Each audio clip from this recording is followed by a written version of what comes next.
Arkadaşlar hoş geldiniz. Video görselde Samsung Galaxy J4F'in ekran modülünü değiştireceğiz.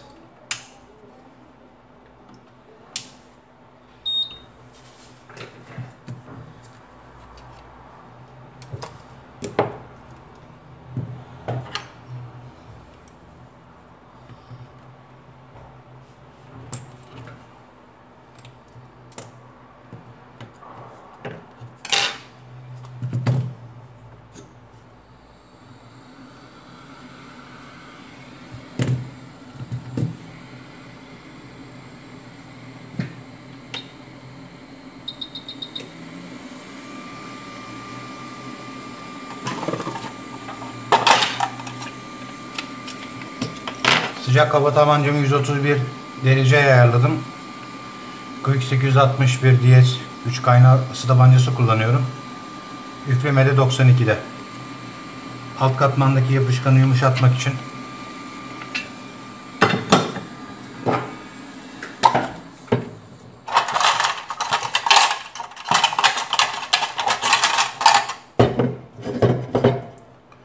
çözücü olarak da arkadaşlar uçucu bir sprey olan Falcon 530 kullanıyorum.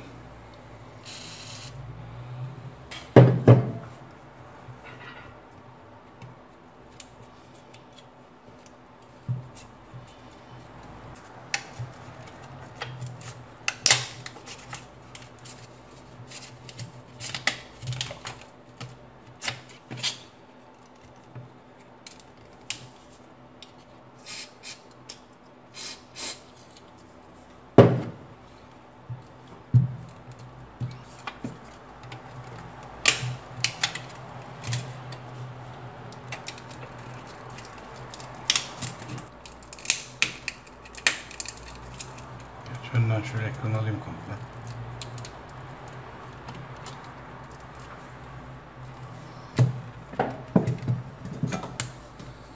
Şu alt tuşların olduğu kısımlara dikkat etmemiz lazım.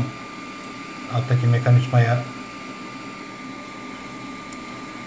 araya sürdüğümüz aparatlarla zarar verebiliriz arkadaşlar.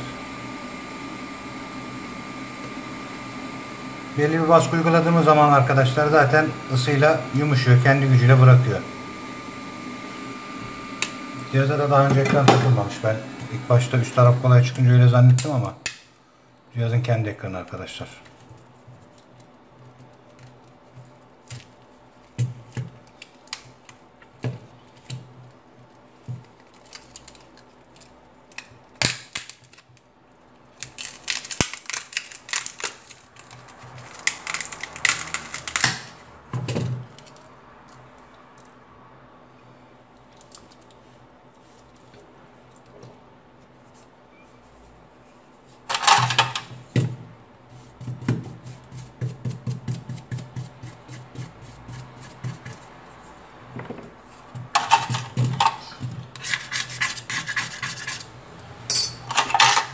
Ekran söktüğümüz zaman arkadaşlar bu altlarda cam parçaları kalıyor, minik cam parçaları.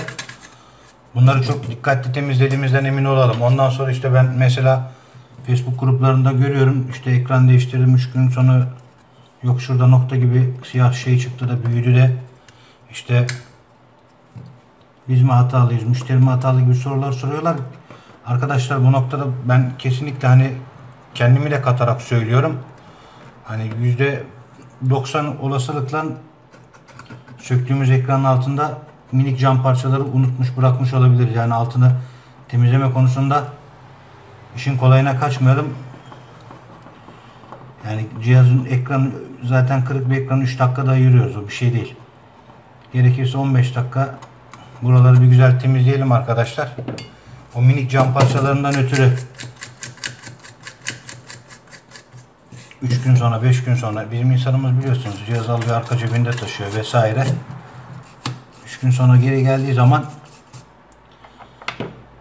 insanlara tekrar bir ekran değişim fiyatı bence çıkartmamamız lazım.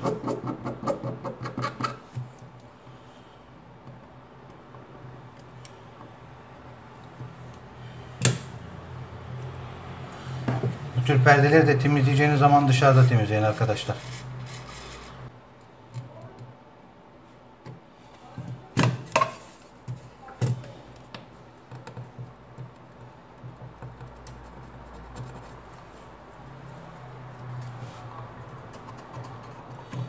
kenar oval kısımları özellikle arkadaşlar dikkatli temizleyin. Şuralarda mutlaka toz birikiyor.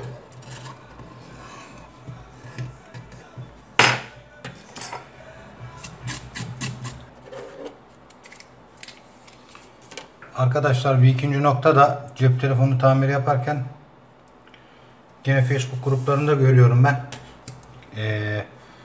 Şu lokasyon arkadaşlar, buraları böyle silikon sıkıyorlar. Daha sonra işte farklı bir arızadan cihaz tamire gittiği zaman, örnek veriyorum, ikinci defa hani işlem yapan müdahaleden başka bir arızadan da olsa müdahale yapan arkadaşlarımızın elinde kalabiliyor.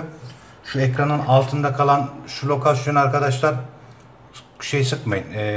Bu B7000, T8000 vesaire, bunlardan sıkmayın arkadaşlar. Çünkü bu kuruduğu zaman sertleşiyor.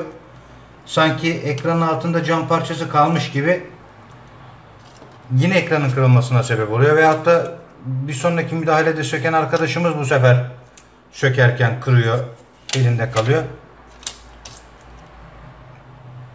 Yani videolarımda bu konuyu özellikle sürekli belirtiyorum. Bu işe biraz hani satranç şeyiyle bakın. Benim kalkıp da şu bölgeye şu T8000'den sıkmam arkadaşlar, İşin kolayına kaçmak. Yani home tuşu bölgesinde şu alt lokasyonda kullanmanızın bir zararı yok. Zaten buralar köşede kalıyor. Ama siz kalkıp da ekranın oturduğu yere, ekranın yatağına bunu sıkarsanız bu sonuçta silikon. Şu lokal kısmı arkadaşlar, ekranın altında kalan bölgeyi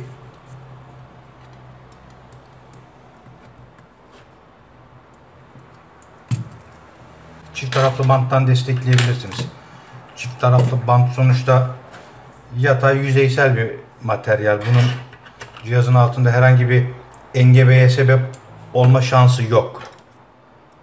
Yani bunu tamam sökerken hani sökme noktasında ikinci bir sökmek icap ettiği zaman biraz zorluk çıkartabilir ama sonuçta bir kontak sprey sıktığımız zaman arkadaşlar, kontak sprey zaten şu yüzeydeki şeyi hemen bozuyor. Yapışkanlığı hemen bozuyor.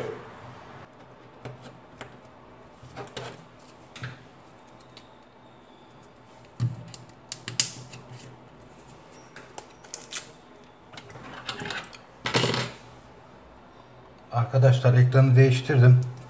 Taktım daha doğrusu. Kapağını da takayım.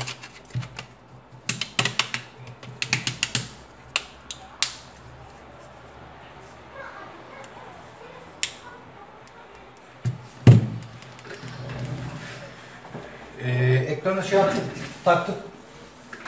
Ekran taktıktan sonra arkadaşlar bu ekranları mengeneyle falan tutturuyorlar da öyle şeyler yapmayın. Bak. Ben yıllardır cep telefonu tamiriyle uğraşıyorum. Yıllardır da ekran değiştirdiğim zaman kullandığım şey sele bantı arkadaşlar. Şu para bantını kullanarak, evet, bazı arkadaşlarımız bu metodu çok böyle ilkel buluyor. Size de tavsiye ederim arkadaşlar. Şu şekilde banttan, hani müşterinize, eğer telefon tamircisiyseniz, sallıyorum, bir gün sonra teslim edecekseniz ürünü, bırakın bir gün böyle beklesin. Hiç problem değil.